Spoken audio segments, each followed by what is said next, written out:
Hey guys, welcome back to my channel. My name is Brittany and this is Faith and Business with Britt. If you are returning, welcome back. If you are new here, please subscribe. So on this channel and within this series that I have created, on episode 1, I'll be talking about how I started my nonprofit, which is titled Project Lighthouse. I will be discussing 4 different ways of how to create and use the idea that you have for your nonprofit. Let's get right to it. So, tip number 1, your idea. So, the idea that you have for your nonprofit is something that you could possibly be passionate about.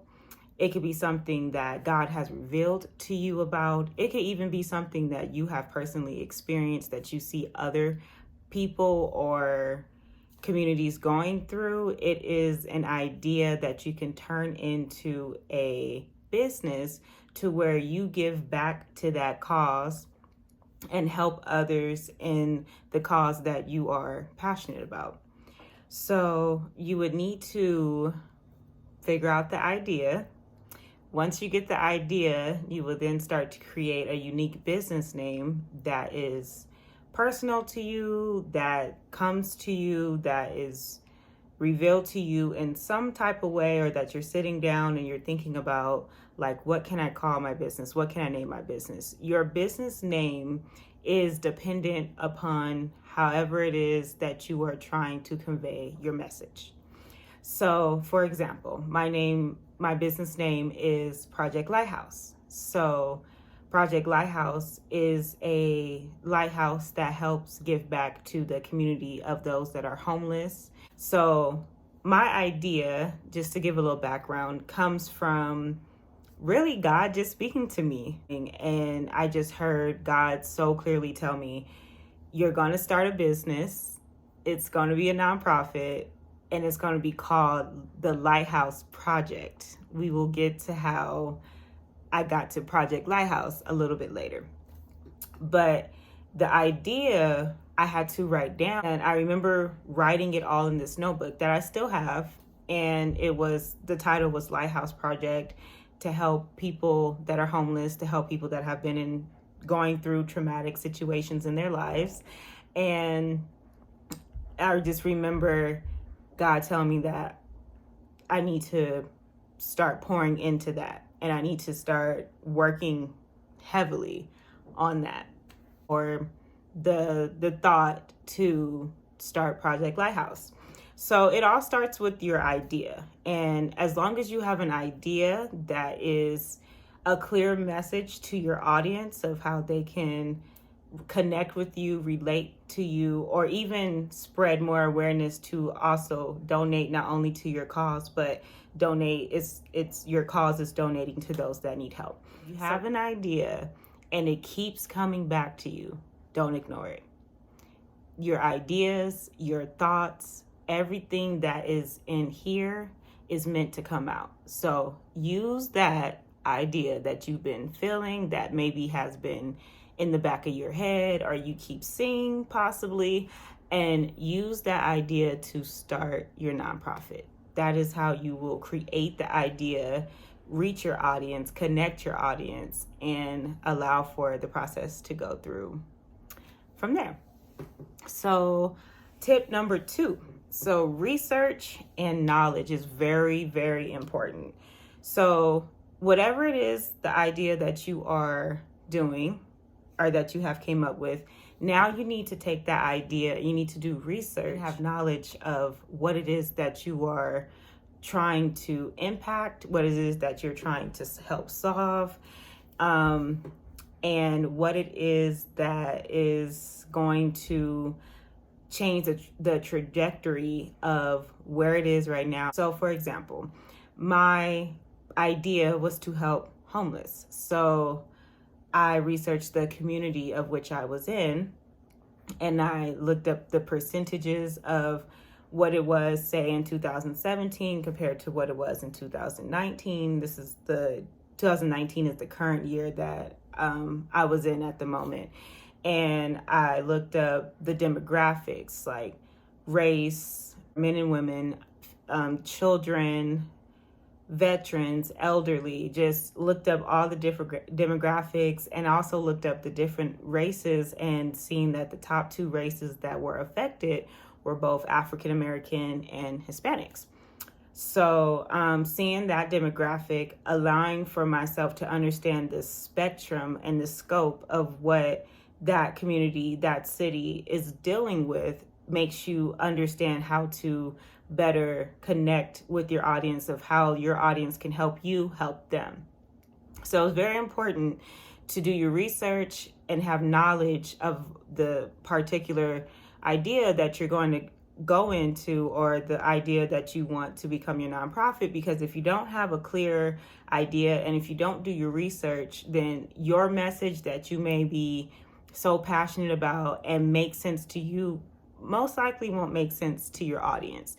So you have to remember to do your research. And research is not just only in the beginning, it's throughout, it continues throughout the process of each year. Something is changing, the demographics change, the percentage of race may have changed, the percentage of children versus women may have changed, single dads to single moms. So you have to constantly do the research.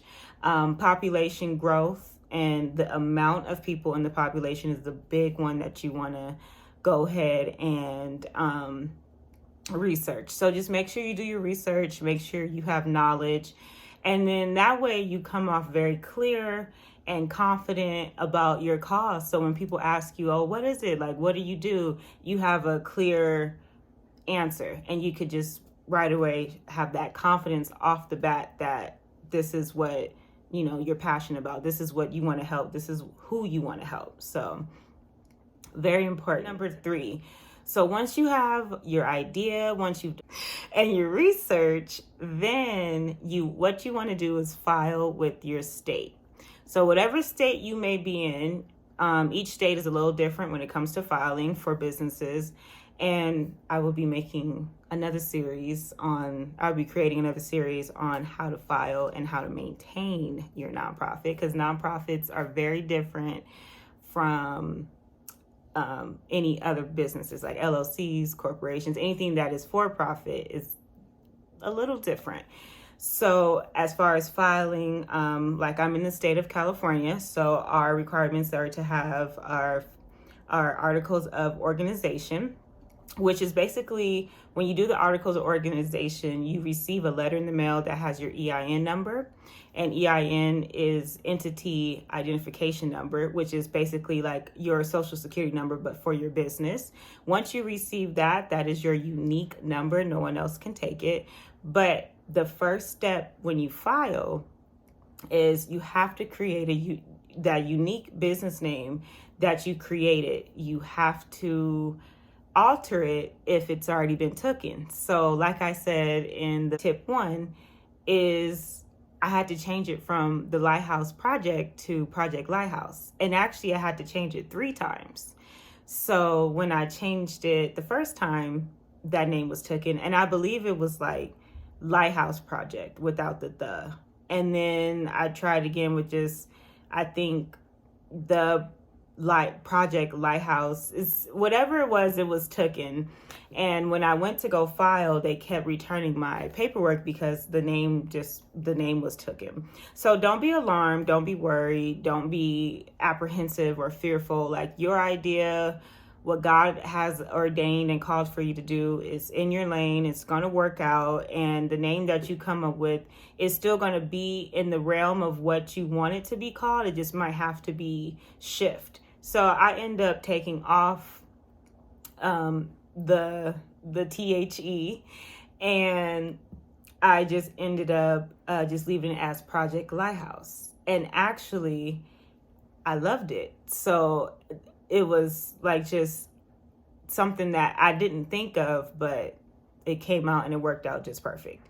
So just a little heads up, when you file, you may have to redo the name because somebody's already taken it, and that's why you have the EIN, because your business name is connected to your EIN, and if somebody already has that name, you have to choose another one. And then so after you do your articles of organization, they approve everything.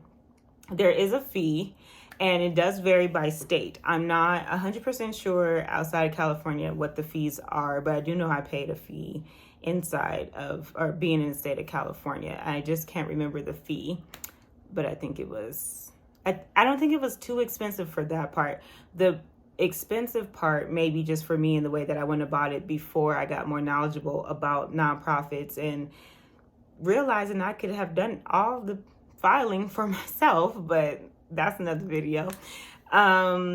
Is receiving your 501c3 is another part. So nonprofits are tax exempt. So when you file for taxes every 3 years, you don't have to file every year, but when you file for taxes, you have to be tax exempt, and there's a filing form that just shows what you received. So if you got 1,000 in donations, 2,000 in state donations, 3,000 in community donations, you just have to list everything that you have gotten once every 3 years.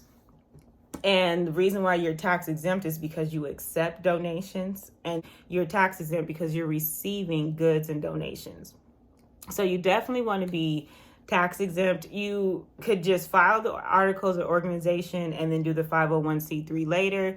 It used to take a long time, but depending on and varying of which state that you're in, it may not take that long. When I did mine in California, I think it took me like two weeks to get the 501c3, and it took me only a week for the articles of organization, but since I had to keep changing my name, that took a month. So tip number 3, filing. Get all your paperwork together, because you don't want to be operating with this great idea and not have it be your great idea, which is getting that EIN number. So it's very important. And then last, tip number 4, being actively in pursuit of your business. So basically, once you get everything situated, once you get everything together, you want to start creating your website. So you want to create a website. There are plenty of domains out there or websites that you can use. I used GoDaddy.com, and you do have to pay a fee. You create your whole website, how you want it to look, and what you want it to say. So it's a website builder. It's very, very simple, and I like it because it's easy, and I like my website. You also want to create your Instagram. So if you have a personal Instagram, you do not want to post your business items with your personal, because it blends and it mixes, and it just doesn't look professional. So you want to create your business account with your business name. That may be another one of those situations where you have to maybe put an underscore, or you may have to put like something added into it. I had to put Project Lighthouse underscore because Project Lighthouse Incorporated, or INC underscore, because Project Lighthouse was taken, and then I tried the Lighthouse Project, and then I tried Project underscore Lighthouse. So all of it was like taken. So my idea is a perfect example of how other people are using this name, and other people are operating in whatever it is idea that they have, but the lane is still open for me. There's still opportunity. The name is still available, both for the state and for Instagram. So you want to create your Instagram page, and you want to link any websites or possible GoFundMe page, or you don't have to do all of them. Just put a little caption and then put one of the links. And you can even link your website, maybe be a little easier, and then just constantly post about other ways that people can donate, because that's very important for people to understand that you have different avenues and ways of donating. One unique way would be to create the link on your website that you create. You can have people donate on the website. You can have people donate through Venmo. You can have people donate through Zelle, and you can have people donate with a GoFundMe account. And then you can also create other links with other companies, and they can help you raise funds as well. For example, Facebook has a fundraiser that they do that you can post on your regular page, but just posting your nonprofit and the link, and people can click the link, or they can donate, or they can just donate to one of your many resources that you have for people to donate. And also you want to maybe make a couple of t-shirts, create the logo for your business. So color scheme, how you want your business to look. I like the heart. I did do a light bulb, but I didn't like the way it looked when I printed it out on everything. So I liked the heart. There's also free websites that you can create a logo on. You can go on and then just add everything to what you want it to look like, and it'll give you a few variety of different ones, and you could just save them to your desktop, or you can save them to your phone. That was like free and easy.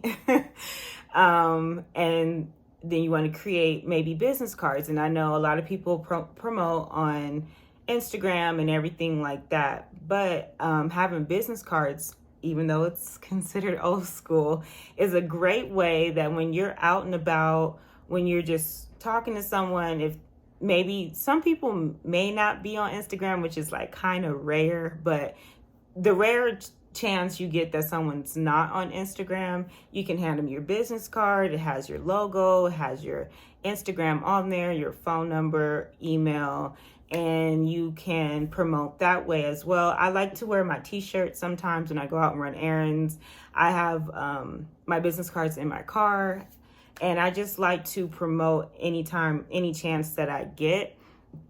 And so those are just little, a few different ways to promote your business. But overall, as long as you have your idea and you're doing the research for it, you file that idea right away, and then you get going with actively pursuing your nonprofit. And it's a challenge in the beginning. Nonprofits, we're not making money for ourselves. You're promoting so that you can get the donations to give back. And we'll get more into that in other series that I will create. But for this part one, I just wanted to talk about how I got started, and the ways that you can get started just based off just simple things that you already have, which are your thoughts, your ideas, and just pray on it. Pray and see if this is where God is leading you to a nonprofit. Maybe he's leading you to a corporation, an LLC, being a sole proprietor. And I also can elaborate on those different types of businesses in the future if you would like. So just comment down below and let me know what you would like for me to explain when it comes to business. But this is just part one of this series. So I hope you enjoyed this video. And if you like the video, please give it a thumbs up.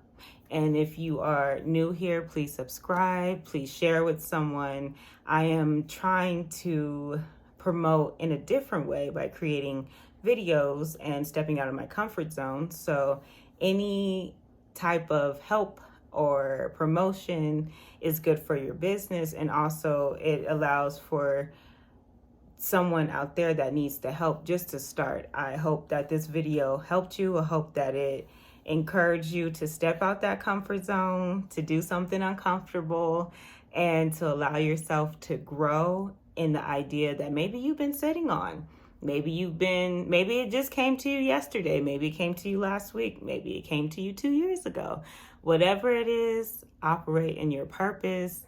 Use that idea to do great things, not only for your business, but for the people in the community that need our help during such a time where it's getting kind of hard for some people to maintain just everyday life. So peace and blessings to you all, and thank you for watching, and see you next time.